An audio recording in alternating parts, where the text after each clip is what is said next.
So yun po mga Dabricats, mga kabiyay, sa mabiyayang araw po sa ating lahat. At welcome back again sa aking YouTube channel, J. Guevara TV, isang Defender reactor ng Tito Vic and Joey.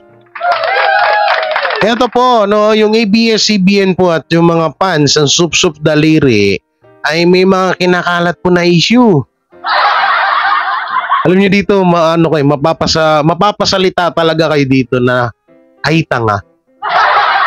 Oo, mapapaganon talaga kayo maya-maya, no? So, syempre, wag niyo po muna, bago natin simulan, wag niyo po kalimutan na mag-like, share, comment, and subscribe sa ating YouTube channel at pakipindutan lang din po yung bell button para lagi tayo updated sa ating mga video araw-araw. So, kanina nga po, ay kahapon pala kahapon. Kasi bukas ko to i-upload, so magiging kinalabasan ito kahapon. Kahapon po ay sa kabila po ng enjoy po na birthday or namasayang birthday po ni Henyo Master Joey De Leon. Ano yun? Happy birthday po pala kay Henyo Master Joey De Leon. Henyo Master, naway dugtungan pa po ng ating Panginoon Diyos ang inyong buhay. Na inyong buhay na tatlo ng Tito Vic and Joey, at kaya maging safe din po kayo sa pang-araw-araw nyo, no? At sana dugtungan pa ng mga 50 years ng inyong buhay para patuloy pa rin po kami na makakapanood ho sa inyo. So ito po kasi mga Sup-Sup Daliri followers, 'di ba? Kanina, kahapon ay nasuspindi na nga po sila at ang lumabas nga po na live ay yung ano ba 'yan? This is your lucky day ba 'yon? Na ang mga host po ay si Luis Manzano. So alam nyo naman, ang Sup-Sup Daliri, hindi yan pumapayag kapag masaya ang EAT. Gagawa at gagawa ng issue yung mga yan. Lalo ho dun sa mga, tawag dito, sa mga, ano ba yun? Lalo dun sa mga Sup-Sup Daliri followers at sa mga sites, sa mga Facebook page. So eto, no, bago tayo pumunta dito sa mga pinost nila, ang dami, isa, dalawa, tatlo. Dinamay pa nila dito yung MTRCB na naman. So susupalpalin natin sila dito kasi nga sinasabi nila na pinakain daw nila ng alikabok ang Tito Vic and Joey. Pinakain daw ng alikabok ng ABS-CBN ng Tito Vic and Joey, at ito daw yung tawag dito, katiba, excuse me, busog, katibayan, no? Ito daw yung katibayan na ayaw daw talagang manood ng taong bayan sa Tito Vic and Joey sa AAT. So sa dulo ng video natin yan, kaya wag muna kayong aalis dahil dito muna tayo sa mga video, no, sa mga video na patuloy nilang ikinakalat, patuloy nilang kung ano-ano yung mga kanilang mga pinagsasabi. So ito muna, panoorin po muna natin, no. Sana no copywriting. So ito, panoorin natin. Mapapanood na simula bukas Sabado ang pansamantalang kapalit ng It's Showtime. Sadsong, It's Your Lucky Day. At abangan nyo po bukas ang It's Your Lucky Day sa aming pagbabalik, October 28. Kaya Madam People, we'll be right back. Mamimiss namin kayo, pero mabilis lang yan. Yeah! Kita-kita tayo ulit. This is our show! Our time! It's showtime! Sinuspindi ng 12 araw ng Movie and Television Classification Board or MTRCB ang noontime show na It's Showtime. Aking mga kapwa Showtime host, maraming salamat sa pagkapit ninyo. Maraming salamat. Alam ko pagod na rin kayo. Pagod na rin ako. Hindi mapigilan ang It's Showtime host na si Vice Ganda bago matapos ang kanilang programa. Ano nga ba ang dahilan sa likod ng kanyang pag-iyak? At ano ang mga balitang nalalaman ngayon patungkol sa It's Showtime? Hindi na natin patatagalin. Sige na, huwag mo lang patagalin. Panoorin ang buong video. Kumusta Huwag ka na mag-intro. Mayroon naman tayong bagong super Naiiyak na ako eh. bago yan, welcome sa channel ni Mr. JV. Kahapon lang, sa programa ng It's Showtime, hindi na maitago ang lungkot na nararamdaman ng mga host ng It's Showtime. Okay? Napansin natin ang pagiging emosyonal nila, lalo na si Vice Ganda na tila ba may mga luha sa kanyang mga mata. Abaw. Opisyal din na nagbigay ng pahayag ang It's Showtime host na si Vom Navarro tungkol sa kanilang 12-day suspension na magsisimula ngayong October 14. Sa kabila ng suspensyon na ito, ang It's Your Lucky Day, ang pansamantalang kapalit muna sa programa. Ito ay pinangungunahan ni Luis Manzano, kasama si Robby Domingo, Nelay Cantiveros, Janica Garcia, Andrea Brillantes, Kyle Echari, Francine Diaz, Seth Padilan, Long Mejia, Negi, Divine Titay at Petit, pati na rin ang mga espesyal na celebrity guest mula sa GMA7. Inaasahan ng marami ang magiging guest sa It's Your Lucky Day. Ipapalabas ang It's Your Lucky Day tuwing tanghali mula October 14 hanggang October 27 sa Kapamilya Channel, A2Z, at GTV. Maaari din itong mapanood sa Kapamilya Online, I1 TFC, at TFC. Sa sobrang suporta ng mga manunood, tiyak na aabangan nila ang bagong Kapamilya Noontime Show. Samantala, aasahan din daw ang biglaang guesting ng ilang It's Showtime host sa mga programa ng GMA7 di ba bawal yun? para sa kanilang mga kapuso at Bawal ata yun ah. may mga balita na gusto si Vice Ganda mag-guest sa program at may mga iba pang host ng It's Showtime na naghahanap ng iba't ibang opportunities sa kanilang mga bakasyon at mukhang may sorpresa ang pagbabalik ng It's Showtime. May mga usap-usapan na posibleng magkasama ang ABS-CBN, GMA7 at Tape Inc. Kahit na magsama-sama pa kayo. Kalaban, si Tito Vic at Joey at ilang host ng EAT. Tila ba may plano si Miss Attorney Annette Gozon ng GMA7 sa It's Showtime at Itbulaga dahil sa paghatol ng MTRCB ng 12-day suspension sa It's Showtime. Totoo nga ang mga balita na hindi mag-aapela ang ABS-CBN at GMA7 na ipinataw ng chairman ng MTRCB na si Lala Soto sa It's Showtime. Bagkus, sila ay naghahanda para sa kanilang bagong pagsasanib puwersa para sa kanilang noontime show. Gayunpaman, mukhang pinaghahandaan ng kampo ng TVJ dahil nga may usap-usapan na parang matutuloy ang plano ni Miss Attorney Annette Gozon sa It's Showtime at Itbulaga. Sa kabila ng mga pangyayaring ito, hindi mapipigilan na malungkot ang It's Showtime family at ang madlang people, lalo na sa kanilang mga fans. 2 linggo na paghihintay ang kinakaharap nila bago muli nilang makita ang kanilang paboritong noontime show. Kayo mga idol, ano ang masasabi nyo sa chika topic natin? Wala. Wala kami masasabi. Buti ka mo hindi naging hindi naging malalibing na naman yung pamamaalam nila. Buti ka mo naging medyo lang, konting paalam lang. Di ka tulad nung nakaraan maabot ng 15 minutes tapos iyakan to the max. Kala mo may burol. Buti ngayon wala. No, buti nga mo talaga ngayon wala. Ewan ko lang baka kung ano nakain nila.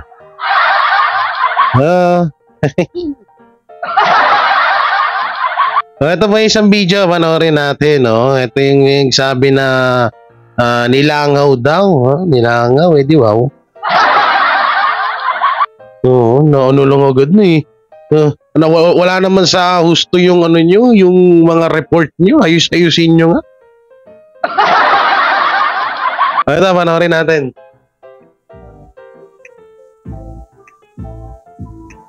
Tagal naman. Pabitin din to si Starera eh. Nagsimula na ngayong araw, October 14, 2023, ang bagong noontime show ng Kapamilya Network, It's Your Lucky Day. Sa opening pa lamang ng naturang show ay isang pasabog na energy na ang naramdaman ng kapamilya viewers mula sa mga hosts. Gaya ng ibang noontime show ay meron din theme song ang It's Your Lucky Day. Samantala, bumenta naman sa netizens ang banter ng mga host ng It's Your Lucky Day. Sa katunayan, ay nag-number 1 trending ang hashtag It's Your Lucky Day na. Kapansin-pansin nga ang chemistry ng mga komedyante na sina Tetay, Negi, Long, Petit at Melay. Dagdag pa dito ang pagiging sanay sa hosting nina Luis Manzano, Jenica Garcia at Shaina Magdayaw. At syempre, ang presence ni Francine Diaz at Seth Pilid, kung saan ay masisilayan na walang kakaba-kaba sa kanilang pilot episode. Sa kabilang banda, bukod sa pag-host ay pumatok din sa netizens ang mga segment o palaro ng It's Your Lucky Day. Bago kasi ang konsepto ng naturang show. Kaya naman kahit ang mga solid showtimers ay sinubaybayan ng It's Your Lucky Day. Naku, baka palitan na yung showtime. Ay hindi ang naturang noontime show. Kahit 2 linggo lamang ito, ere. Dagdag pa nila ay ito muna ang kanilang papanoorin habang hinihintay ang pagbabalik ng It's Showtime sa October 28. Samantala, dahil naman sa pagiging click sa netizens ng It's Your Lucky Day ay maraming humihiling na gawing pre-primetime ang nasabing show. Anila ay magandang ka-back-to-back ng It's Showtime ang It's Your Lucky Day para doble ang kasiyahan na maihahatid dito sa madlang people. Yun na ba yun? So yan, dito na tayo, mapunta na tayo dito sa mismong main topic ko natin, no, na kinakalat ng mga tulongges. Yung tulongges supporters ng It's Showtime. Ito kasi yun, ito. Yan, makikita nyo po dyan sa screen, mga Kadaver Cards. Yan, makikita nyo dyan, basa-basahin nyo na lang. Sabi dito ng Kapamilya Circle, no, sabi dito, look, sa kabila ng pansamantalang pagkasuspinde ng It's Showtime, sa noontime show, ang kahalili nitong It's Your Lucky Day pa rin ang mas pinanood ng mga tao sa online world kumpara sa EAT, kung saan isa sa mga host si Tito Soto, ama ng MTRCB, chairwoman Lala Soto. Pilit talaga nila ikinokonek no? Ang lupit nyo talaga Sa first gap ng 2 programa, makikitang umabot ng mahigit 75,000 viewers sa live, concurrent viewers ng It's Your Lucky Day kumpara sa mahigit 54,000 EAT ang nanonood. So ito yan. Sige, pabasahin muna natin bago, nanggigigil ako Big sabihin daw, ang sinasabi nila dito, dahil nga daw, mas mataas po ang viewers ng It's Your Lucky Day daw, gawa ng umabot ng 75k viewers po daw. Samantalang sa EAT ay umabot po ng 54 viewers. Ito po ay edited. Mamaya, i-explain ko sa inyo kung bakit. May mga katibayan ako dyan. So ito pa, no? Sabi ng Certified Kapamilya, ito yung isa sa mga nambabash sa Tito Vic and Joey itong site na to Sabi niya, walang epekto ang ginawang pagsuspinde ng MTRCB sa It's Showtime dahil hindi lumipat sa EAT ang mga manonood. Bakit yun ba yung motibo ng MTRCB? Mga tulunggis talaga kayo. Mga ob-ob talaga itong mga to, no? No, na MTRCB sa It's Showtime dahil hindi lumipat sa EAT ang mga manonood. Ngayong October 14 dahilan upang ang It's Your Lucky Day ang tanghalian most watched noontime show sa nasabing petsa online world. So yan, makikita nyo dyan mga Kadaver Cards, ito yung pinagyayabang nila. ang Kapamilya Online Live October 14 ay umabot nga po ng 75,000. At ang sa E80 naman po ay umabot po ng 54. Ito po kasi yan. Tingnan nyo ha. Ang nakalagay po dito sa picture nila ay hindi naman po channel ng Tito Vic and Joey. Kung hindi, channel ng TV5. TV5 Philippines. Eto pa, wag ka. Ang ABS-CBN ay may subscriber na 45 million subscriber. Samantalang sa TV5 ay meron lamang po na 1 million 1.3 million subscriber. No? Tingnan nyo, ang sa ABS-CBN po ay nasa 45 million, 4.3 million subscriber. Sa subscriber, ito po yung ABS-CBN, ito po yung TV5. Yan o, ganyan po ka liit. Pero 54K po ang nanonood. At huwag ka, wait, there's more. Ito yung mga in-screenshot ko. Paano nila masasabi na 54, no? 54K watching ang mga nanonood sa TV5 kung hindi edited po yan. Dahil yung 54 viewers na ho yan, nakasubaybay po ako, yan po ay yung nanonood po sa Tito Vic and Joey or sa TVJ channel. Ang nanonood po, ang legit na nanonood sa TV5 ay umabot po ng 80,000. At ayan po, nandiyan po sa picture, nasa screen po, yung live po ng Tito Vic and Joey na umabot po ng 71K viewers. At andito naman din po, no, yung viewers ng, dalawa na, pinagtabi ko na para matuwa-tuwa na kayo. Pinagtabi ko na po. O yan 76 viewers sa TV5 plus 50K viewers sa E80 or sa TVJ. So ilan po yun? 50 plus 50, 100 plus 30. Ilan na?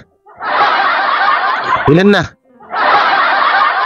136 viewers ang nanonood sa TVJ. Huwag kayong mga tanga ha. Ang bubobo, kitang-kita nyo. So ano itong sinasabi nyo na hindi lumipat sa Tito Vic and Joey? Nasa screen, no? Ano ba, nagsisinungaling? Hindi edited yan. Ha? Hindi edited yan. Ang hirap i-edit nito. Kahit sino, hindi may edit to. Saan na yun? Nawala. Saan na yun? Nawala tuloy, buisit. Eto, paano mo may edit yan? Ang hirap i-edit niyan, guys. Yung kanina, pwede nilang may edit yun. Kasi, nakakat na po eh. Pero ito, yung pinapakita ko sa inyo, hindi po yan pwedeng ma-edit. Una-una, paano mo may edit yan? Yan pa yung CC, yung dalawang C, yung volume, yung live, yung tuldok. Paano mo ma-edit yan? Yung TV5, magkatabi, di ba? Ganyan po, ayan ang pinapakalat po ng mga sub-daliri followers. Yang issue na yan. Kasi nga, nakita nila na sobrang saya po ng dun sa E80. Ngayon, ginawa nila na issue. Hindi naman kayo pinatawag ng MTRCB para lumipat yung manonood nyo dun. Wala kaming wala pong pakialam ang TVJ sa mga viewers ng It's Showtime. Dahil di amak na mas marami ho kami sa inyo. At ito hulaan ko po yung magiging ratings nitong video na to. Nitong pagpunta ni Jimmy Santos, ni birthday ni Henyo Master. Baka ano po ito tawag dito, ano ba? Maging 5.5 ratings. Hindi, yung pagpunta, ni Enyo Master, yung pagpunta ni Enyo Master tuloy, kakalito-lito na ako. Yung pagpunta ni Jimmy Santos, sa iba ka umabot po ng 5.5 ratings, ganon. Yung opening po ng It's Your Lucky Day, no, na pinagkukumpara nila na di hamak daw na mataas, paano magiging mataas? Ayan, no, 76 viewers, 50k viewers, paano mga 100, kapag pinagsama mo 135, 36 viewers. O yung nandito, tignan nyo, nilagay nila, ito talagang edited. Paano hindi magiging edited? Wait lang, edited nga talaga kasi nakakrop siya,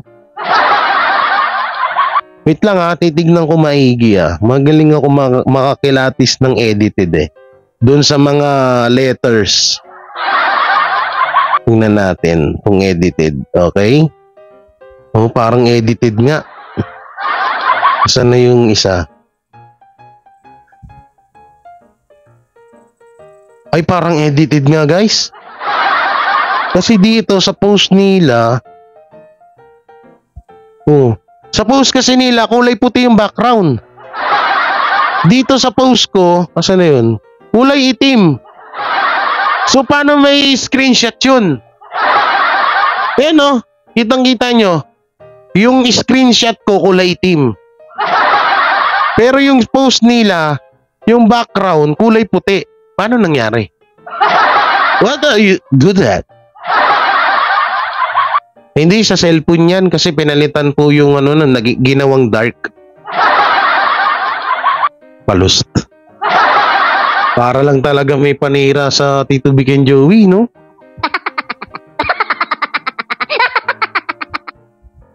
Tapos ito, tignan nyo. Tignan nyo yung nag-screenshot. Hindi pa naka-notip. Halatang hindi full support sa ABS-CBN. Tsaka ito lang, ito nakakahiya, no? 45 million subscriber ang ABS-CBN, no? 45 million subscriber. Tapos itatapat nyo sa 1.3 million subscriber. Tapos halos abutan kayo. Partida, isang channel pa lang yun. Wala pa yung TBJ na channel dyan. Ito pa nga, no? Post nila, pahiya din sila, Diba? Sila na mismo nag-post, sila rin napahiya. Ay, nako talaga.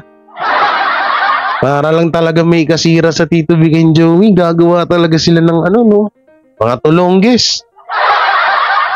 Yan yung sinasabi nyo na magsasanib puwersa ang GMA, ABS-CBN, Fake Bulaga, tsaka It's Showtime. Sige, magsanib na kayo, pare-parehas kayong mga tulonggis. Pare-parehas kayong baliktad utak nyo.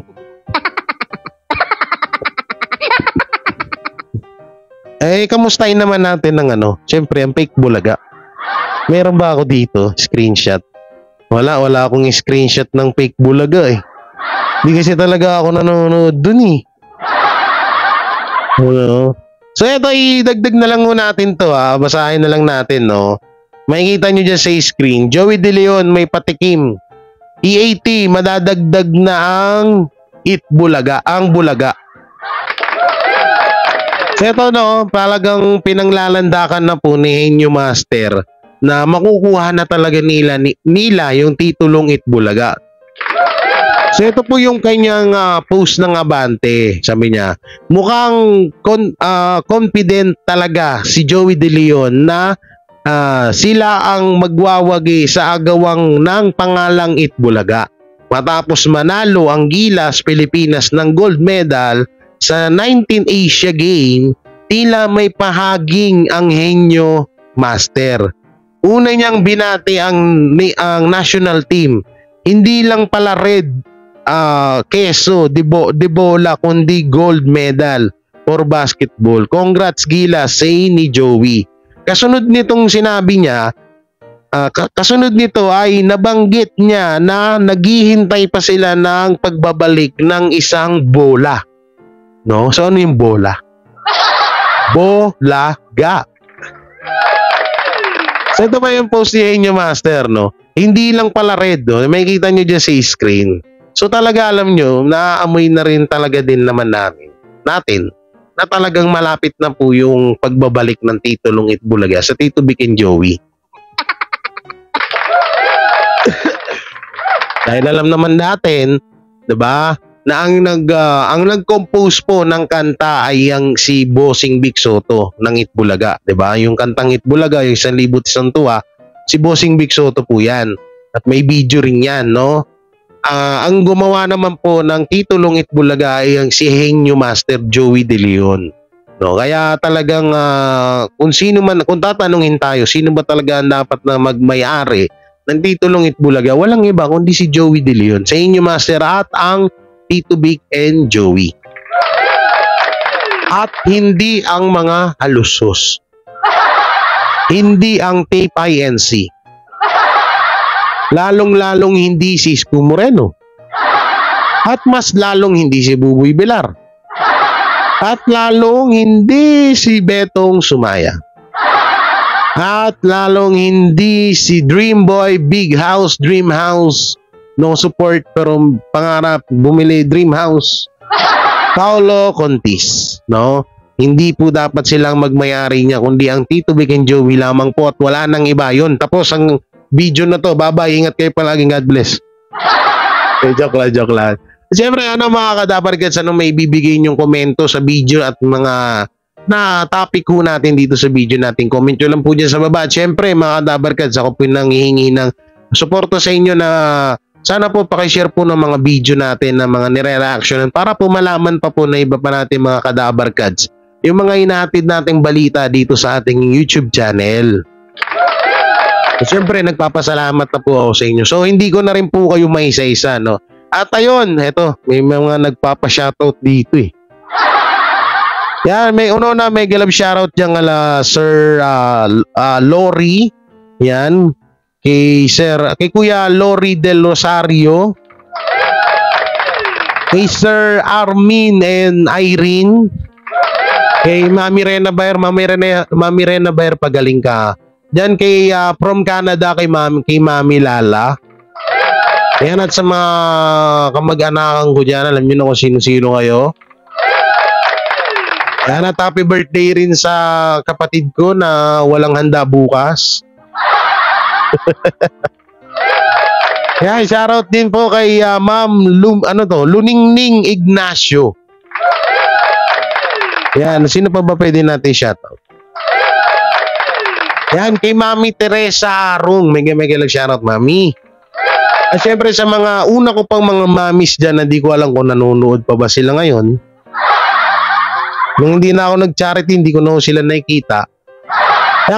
Kay Mami Daisy Gutang, may love shoutout, Mami. Kay Mami Charma Marquez, may love shoutout. Kay Mami Rubina Villanueva, may love shoutout. Kay Mami Jaya, kay Mami Marlene Ventura, may love shoutout. At syempre, please subscribe sa mga kasamahan ko na nandyan sa description ang kanilang mga link. At ingat po kayo palagi, hanggang dito na lang yung video ko, no? So, yun po. Maraming salamat ulit sa panonood. Ito po ulit, J. Guevara TV, isang dependent reactor ng TVJ na laging nag-iwan ng kasisang kasabihan na kapag nagsasalita ka, ibig sabihin nun, hindi ka pipe. Ingat po kayo palagi. Bye-bye. Peace. Sila ang TVJ Defenders. Pagtatanggol ang katotohanan sa mga bashers. Tunay ang kanilang dala, katotohanan talaga. Ano mang sabihin nyo ay diyan sa kanila uubra. Mga salita nyo na di katotohanan. Sila ang patunay na merong katotohanan. Wala silang kinatatakutan, basta nasa tama kanilang paglalaban. Ang TVJ ay kanilang susuportahan. Sila ang defenders na laging nasa likuran. J. Guevara, Jake Magnus, Chris Ulo, Tita Messi, sila ang nandyan.